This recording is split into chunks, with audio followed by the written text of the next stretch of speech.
Boa noite, amigos e amigas, seguidores do canal. Estamos aqui para gravar mais um vídeo, mais uma palestra e queremos pedir que vocês sigam o canal, deem um like, compartilhem para que essas palestras cheguem a mais e mais pessoas. Nós já estamos com a palestra Os 5 Sustos Após a Morte, com 5.298 visualizações. Então, muitas pessoas estão vendo, e estão se consolando e se esclarecendo ao mesmo tempo. Agora nós vamos fazer a nossa oração inicial. Mestre Jesus, mais uma vez nos encontramos reunidos em Teu nome e queremos junto de Ti, ó Mestre, pedir ao nosso Pai comum, que é Deus, o amparo, a proteção e a assistência. Depois de pedir, nós queremos agradecer. Agradecer a Deus pela vida, pela família, pela saúde e também pela nossa felicidade. Que cada um de nós que nos encontramos aqui nesta casa espírita hoje, tanto nós os encarnados quanto os desencarnados, que nós possamos nos sentir envolvidos pela paz e pelo amor de Deus e de Jesus. E que também sejamos atendidos de acordo com a nossa necessidade e também com o nosso merecimento. E assim, confiantes em Deus e em Jesus e na espiritualidade amiga, nós daremos por início a nossa palestra da noite. Que assim seja. E hoje nós vamos falar sobre as guerras e a lei do retorno. Diante de tudo que está acontecendo no mundo atual e tudo que já aconteceu durante toda a história da humanidade, as pessoas se perguntam: onde está Deus? Deus está dentro de cada um de nós. É que nós estamos, todos nós, fazendo uso da nossa liberdade. Da liberdade de pensar, de decidir, de fazer e de agir. Assistindo uma palestra do Haroldo esses dias, que eu já assisti ela 4 vezes, e eu vou assistir de novo porque ela é maravilhosa. Ele fala assim que na hora da sementeira, todos nós estamos sorrindo, que a gente é livre para semear. Deus não vai nos impedir de semear, porque nós temos a liberdade. Só que Deus também não vai nos deixar, Ele não vai nos punir. Todos nós temos a liberdade, mas nós temos a responsabilidade pelos nossos próprios atos. Se eu estou lá em cima de um prédio alto e eu for me jogar, eu vou me jogar de lá e eu vou cair, porque Deus não vai vir ali me impedir de pular. Então isso é uma escolha minha, não tem como Deus ir lá no prédio onde eu estiver naquela altura e me impedir de pular. Sou eu fazendo uso do meu livre-arbítrio, da minha liberdade de fazer, de decidir e de agir, que vou depois arcar com as minhas consequências. Com as consequências dos meus próprios atos. Então, diante de tudo que está acontecendo no mundo, todos nós seremos responsáveis de acordo com as nossas escolhas e teremos que sofrer as consequências pelas nossas escolhas de hoje e pelas escolhas erradas que nós já fizemos nas nossas muitas existências anteriores, que nós sabemos que todos nós somos espíritos milenares e que nós estamos aqui colhendo aquilo que nós plantamos. Então, na semeadura é só alegria, aí na colheita, então vem a choradeira. Quando você vê alguém chorando e reclamando, pode saber, ele está colhendo. Aí eu quero falar aqui sobre a pergunta 742 de O Livro dos Espíritos. Qual é a causa que leva o homem à guerra? Pergunta 742 do Livro dos Espíritos. Então, qual é a causa que leva o homem à guerra? E a resposta dos benfeitores da humanidade, aqueles que ditaram a doutrina espírita para o Allan Kardec, é a seguinte: predominância da natureza animal sobre a espiritual e saciedade de paixões. Lá no estado de barbárie, os povos só conhecem o direito do mais forte. Então, na época da barbárie, só se conhecia o direito do mais forte. Por isso, a guerra para eles é um estado normal. lá na época das barbáries, que hoje a gente já sabe que não é mais normal, né? À medida que o homem progride, a guerra se torna menos frequente, porque ele evita suas causas. E quando ela se torna necessária, ele sabe adicionar-lhe humanidade. Aí vem a pergunta 743. A guerra desaparecerá um dia da face da terra? E a resposta: sim, quando os homens compreenderem a justiça e praticarem a lei de Deus, então todos os povos serão irmãos. Então, quando que vai desaparecer a guerra da terra? Quando todos nós compreendermos a justiça de Deus, que ela é séria, né? Todos nós passamos pela justiça de Deus.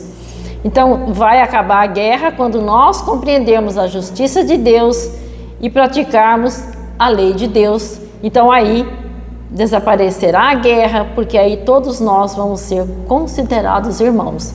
Eu, na minha atual existência, já considero todos meus irmãos, todos filhos de Deus, né? Nós temos que pensar dessa forma, que todos nós somos filhos de Deus, não importa onde estamos, qual a cor da nossa pele, qual a nossa classe social, todos nós somos filhos de Deus. Não importa também o grau de evolução, todos filhos do mesmo Pai.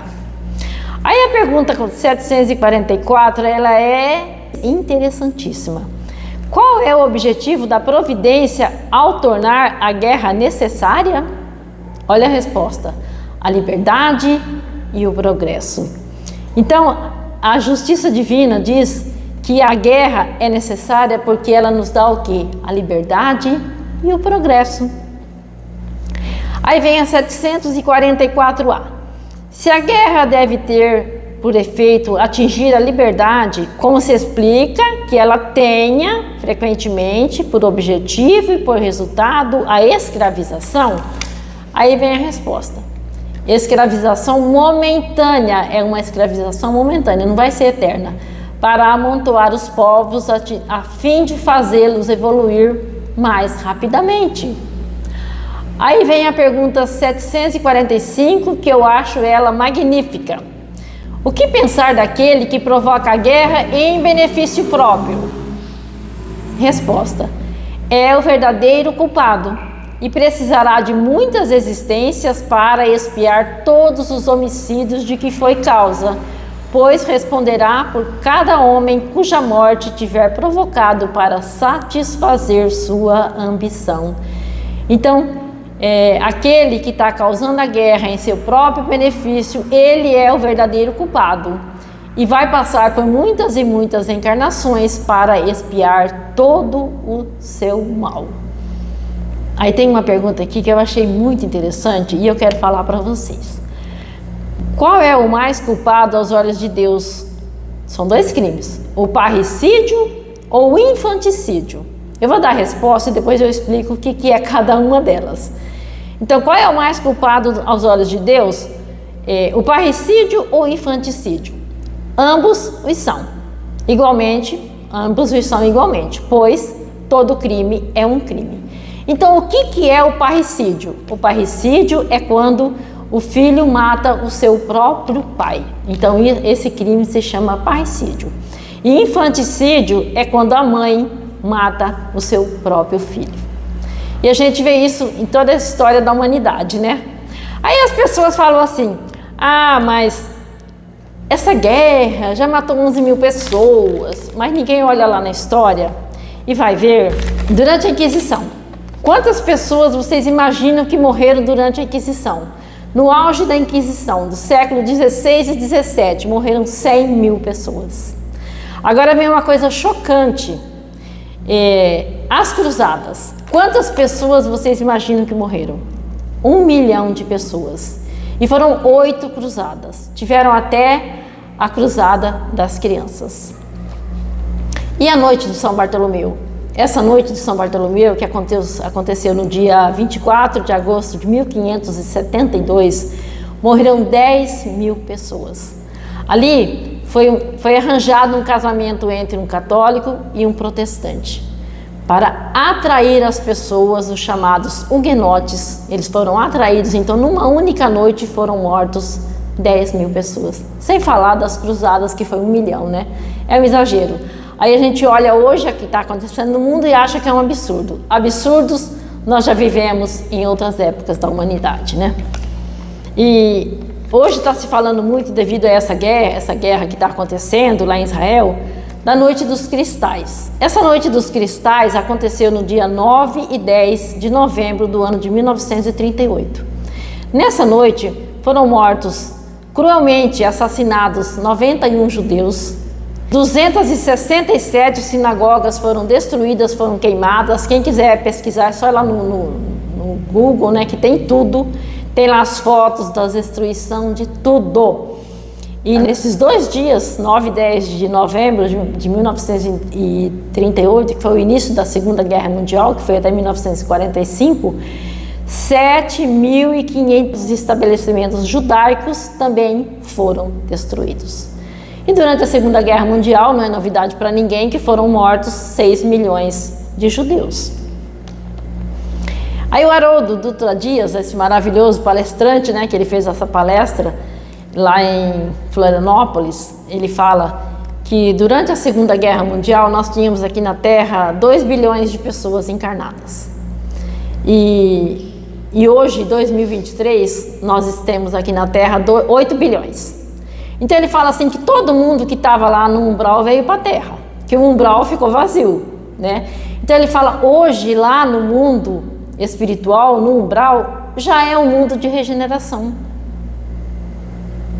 Porque todo mundo que estava lá da maldade, obstinada no mal, pessoas violentas, vingativas, está tudo encarnado na Terra. Então houve um limpa lá no mundo espiritual, veio todo mundo para a Terra. Então agora, quando esses nossos irmãos desencarnarem e forem para mundos inferiores, eles vão lá para mundos onde não tem prestobarba. Haroldo fala bem assim. Não tem maquiagem, não tem botox, não tem celular, essa pecinha aqui que ninguém vive sem isso aqui hoje, né? Já pensou? Quem está hoje usufruindo de toda a tecnologia aqui no nosso mundo, aí vai lá para esses mundos inferiores, mundos primitivos, e vai chegar lá e vai ensinar o pessoal a jogar um salzinho na carne porque vai deixá-la melhor. Aí o Haroldo fala assim, com 30 anos você deixa de ser uma pessoa ruim. Com 30 mil anos. 30 mil anos ele disse, você deixa de ser uma pessoa ruim, uma pessoa cruel. Então esse é o mecanismo de Deus, para quê? Para que nós possamos evoluir. Porque a maldade nunca vai ser eterna. E Deus, ele vai dar sempre tantas quantas oportunidades nós precisarmos para fazermos o nosso progresso. Isso é que é importante, né? Ninguém está perdido, ninguém vai ficar eternamente no mal, todos vão evoluir um dia, mas vai depender única e exclusivamente de cada um, né? O meu progresso vai depender do meu esforço, da minha coragem, do meu trabalho, da minha dedicação e das minhas escolhas. Então hoje nós podemos estar muito bonzinhos, né? Mas nós não sabemos como é que foi o nosso passado, quais foram as nossas escolhas. Então hoje nós estamos muito bonzinhos no movimento espírita, então nós não podemos criticar os inquisidores, porque nós podemos ser um dos inquisidores que queimaram as pessoas, né? Só na Holanda foram queimadas 25 mil pessoas que eram consideradas bruxos e bruxas, o que hoje são os médiuns, né? Naquela época da Inquisição, essas pessoas eram consideradas bruxas e eram responsáveis por toda a peste que acontecesse no planeta, uma enfermidade, uma doença, uma peste, um terremoto, um tsunami, por todos esses temporais, por todos os vulcões, por todas esses fenômenos da natureza. Então eles eram considerados responsáveis por isso, e por isso eles eram mortos. Já pensou? Tamanha ignorância, né? Então quem garante que não somos nós um daqueles da Inquisição, ou das Cruzadas, ou da Noite de São Bartolomeu? Se a gente for olhar a história, tem tanta coisa ruim na história. Quando Jesus nasceu, foram mortos todas as crianças, porque o rei se sentiu ameaçado. E ele ordenou que se matassem todas as crianças até 2 anos. Já pensou que crueldade, né? Porque queriam matar o nosso querido Mestre Jesus. Mas como ele veio com o papel né, de ser o nosso exemplo, o nosso guia, o nosso modelo, ele foi poupado. Eles fugiram para o Egito, Maria e José e Jesus fugiram para o Egito. Lá naquele jeguinho, né, fugiram. Tudo orientado pela espiritualidade. E Maria, um dia, Maíse Braga conta essa história. Maria, um dia, que todo mundo tinha que fosse entrar na cidade, tinha que passar por aquelas portas, que as cidades eram fechadas. Eram fechadas para quê? Para se manter a limpeza das cidades. Que hoje, não é como hoje, né? Que a gente tem aquela pessoa que vem e passa e leva o nosso lixo. Então as cidades eram fechadas para que os camelos não entrassem e não sujassem as cidades. E Maria tinha que passar por ali. E todas as mães que iam passar por ali levavam seus filhos numa cesta. Aí quando elas chegavam lá, os guardas perguntavam: o que você está levando aí nessa cesta? E elas falavam assim: é milho, é trigo. Aí os soldados não acreditavam, né? Jogavam tudo para o chão e era o filho. Elas estavam tentando levar escondida na cesta, mas aí eles pegavam e matavam os seus próprios filhos ali. E Maria tinha que passar por ali. E Maria tinha dois problemas. Ela era muito linda e muito bondosa. Ela não sabia mentir. E ela chegou com Jesus na cesta. Olha, eu me arrepio, só de contar. Ela chegou com Jesus na cesta. E o guarda falou para ela: o que você está levando aí? E ela começou a chorar, porque ela não queria falar, né? E ele perguntou de novo: mulher, o que você está levando aí? E ela chorando, desesperada: mulher, pela terceira vez, o que é que você está levando aí? E ela disse: meu filho, Senhor, meu filho. Quem é seu filho? Conversa, pode passar. Deixou ela passar. Aí ela passou com Jesus. Aí Jesus foi poupado. Gente, quando eu vi a Maíse contando essa história, eu chorei.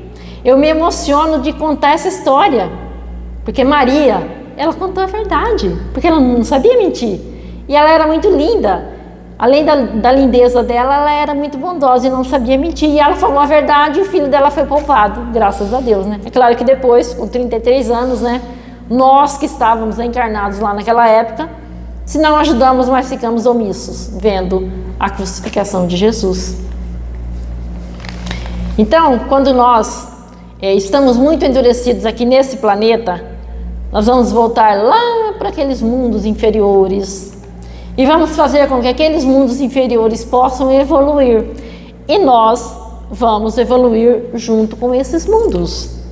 Então Deus, ele não vai interferir nunca na nossa sementeira. Eu anotei aqui que o Haroldo disse: ele nunca vai interferir na nossa sementeira. Até ele fala assim lá no vídeo: o que você está plantando aí? Estou plantando pimenta, 2.500 toneladas de pimenta. Você vai colher, você vai comer essa pimenta? Ele fala: vou. Não, eu não vou, estou plantando para outras pessoas. É claro que é só um exemplo, né? Que a gente está semeando daquilo que nós estamos fazendo, né? A gente é livre para fazer. O nosso mestre Jesus disse que a semeadura é livre, mas a colheita depois é obrigatória. Então nós somos livres para semearmos o que nós quisermos, só que depois nós temos que colher aquilo que nós semeamos. Então quem semear dor e sofrimento vai colher dor e sofrimento. Quem semear bondade vai colher o quê? Bondade. Aí tem um pensamento tibetano que diz assim: todo aquele que deseja conhecer o seu passado, se eu desejo conhecer o meu passado, o que eu tenho que fazer? Examinar o meu corpo e a minha mente presente. Tem que examinar como está o meu corpo e a minha mente presente. Então eu quero saber quem eu fui no passado, examine o meu corpo e a minha mente. O que eu penso, o que eu falo, né? Como que eu ajo. E quem deseja saber como lhe será o futuro, observe os atos atuais, né? Quando a gente vê de repente alguém todo aleijado, com deficiência física, deficiência mental, não é por acaso que ele está nessa situação, né? Então eu quero saber quem eu fui, observe o meu corpo, a minha mente. O que eu falo, o que eu faço, o que eu penso. Então como será o meu futuro? Como será o nosso futuro se estamos semeando bem? Será um futuro do bem, com coisas boas, né? Como está lá no Evangelho, segundo o Espiritismo, né, no mundo de regeneração, pelo qual nós estamos partindo, o mal ainda existe, mas já vai ser menos mal. Onde as almas que têm que espiar vai aurir forças para suportar as fadigas da luta. Então era isso para hoje. Espero que tenha sido esclarecedor e consolador, tá? Depois quem assistir, né, o vídeo, tiver alguma dúvida, pode perguntar, pode questionar, que nós responderemos. Com todo prazer.